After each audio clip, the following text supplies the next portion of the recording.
Dans les halachot des brachot, pour rappeler les halachot principales qui nous attendent à Purim. Demain, on fera un petit récapitulatif. Merci. Des halachot de la journée de demain. Mais déjà, pour savoir pour aujourd'hui. Alors, on doit donner, comme vous le savez, c'est un minag de donner le machatzit à shekel. Ok. Le machatzit à shekel, donc, comme vous le savez, dans la Torah, c'était un din. Il fallait donner cette somme-là, et les Chachamim ont gardé cet usage, Zecher, les machatzit à shekel. Maintenant, comment ça se passe? On doit donner, normalement, avant de lire la Megillah, puisque c'est comme ça qu'elle dit la Gemara, qu'on était Makdim, etc. Maintenant, il y a plusieurs avis. Certains disent que le Hikar, c'est de donner avant la Megillah.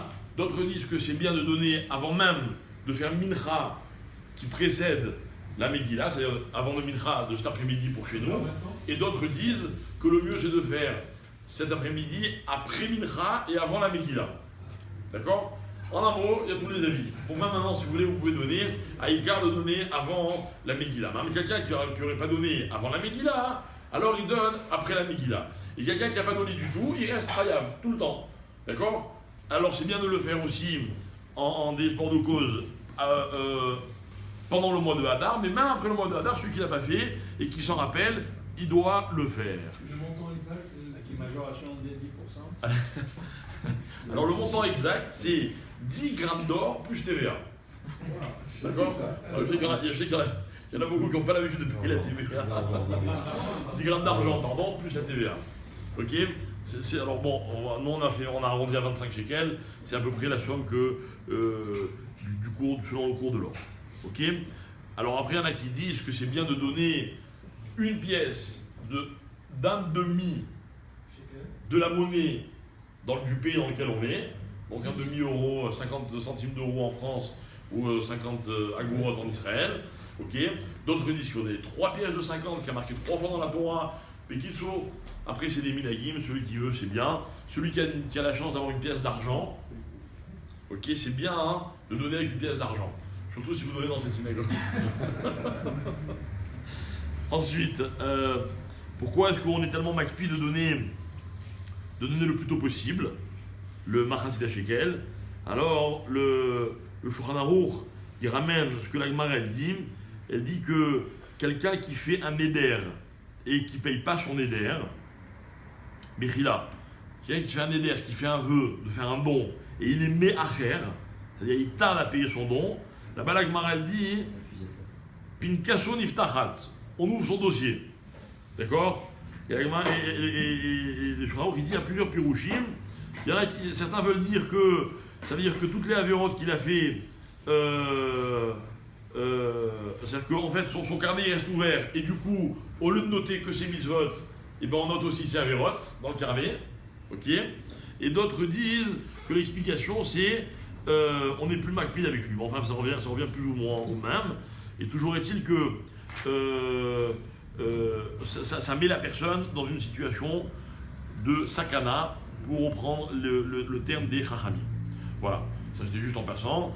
Maintenant, quand on donne le machatzit shekel, il faut dire, normalement le mieux c'est de dire zecher les machatzit shekel.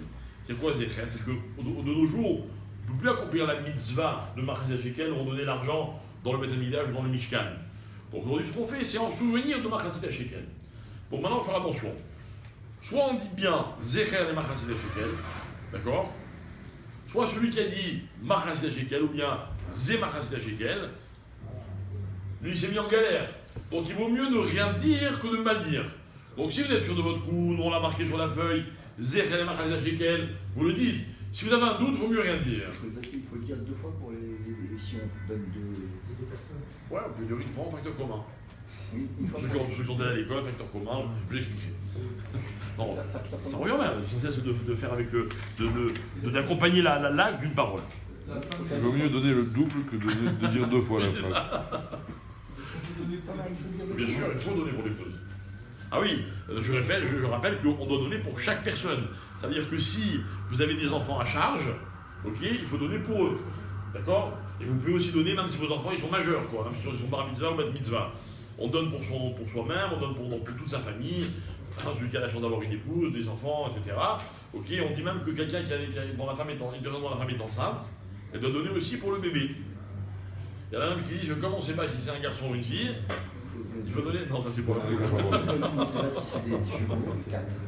Alors, mais pour la femme enceinte, c'est marqué qu'il faut donner 2 fois.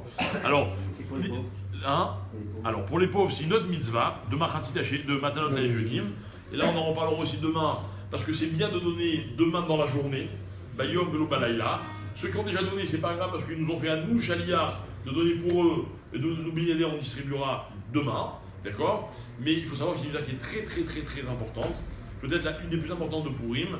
Et la halakha dit 2 choses intéressantes. Elle dit premièrement que même le pauvre, il doit donner Matanot Laïjonim, mais il a le droit de faire un deal avec un autre pauvre en lui disant je te donne et toi tu me donnes. Ça, c'est pour montrer l'importance de la démarche de la mitzvah. Et il a marqué qu'il vaut mieux faire une moins belle séouda que de donner moins de Matanot Laïjonim. D'accord? C'est-à-dire que si vous pensiez faire une séouda dans un endroit très classe, mais ça grève votre budget, il vaut mieux faire une moins belle séouda et de plus donner aux pauvres. Donc vous me dites combien il faut donner. Il faut donner minimum 2 repas chacun. C'est-à-dire 2 repas moi, 2 repas ma femme, 2 repas chaque enfant. Donc 2 repas c'est quoi aujourd'hui je sais pas. Avec 25 shekels, on peut faire un repas. On peut acheter un falafel et une boisson, ça s'appelle un repas. Mais kolam babé, t'avoue la bracha évidemment, il faut nos limites. Et moi, comme je vous l'ai dit personnellement, je le redirai demain, les causes auxquelles on va distribuer sont des causes où vraiment il s'agit de gens qui n'ont pas ma mâche de quoi manger. Je suis allé vérifier moi-même. Ce que je voulais vous dire avant demain, c'est 2 choses. D'abord, que c'est une mitzvah de s'habiller spécialement pour Purim. Donc, c'est-à-dire de mettre des habits de Shabbat, de ne pas avoir les habits normaux qu'on a toute la semaine. D'accord? Deuxièmement, ou alors évidemment de se mettre un habit spécial pour Purim, genre déguisement ou quoi. Mais il faut marquer le coup, comme il y a marqué Zayom Asa Hashem, Nagila Benismeravo, on le dit à partir de ce soir. Et la deuxième chose que je voulais dire, c'est ça que je voulais dire ce matin, et c'est pour ceux qui peuvent s'organiser, que demain, c'est bien de ne pas travailler, d'accord? De ne pas travailler. Maintenant, au niveau halakha, ce qui est mentionné dans la halakha, c'est qu'on ne doit pas travailler la matinée où on fait le mishté. C'est-à-dire que si on fait le mishté le matin, ne pas travailler la matinée.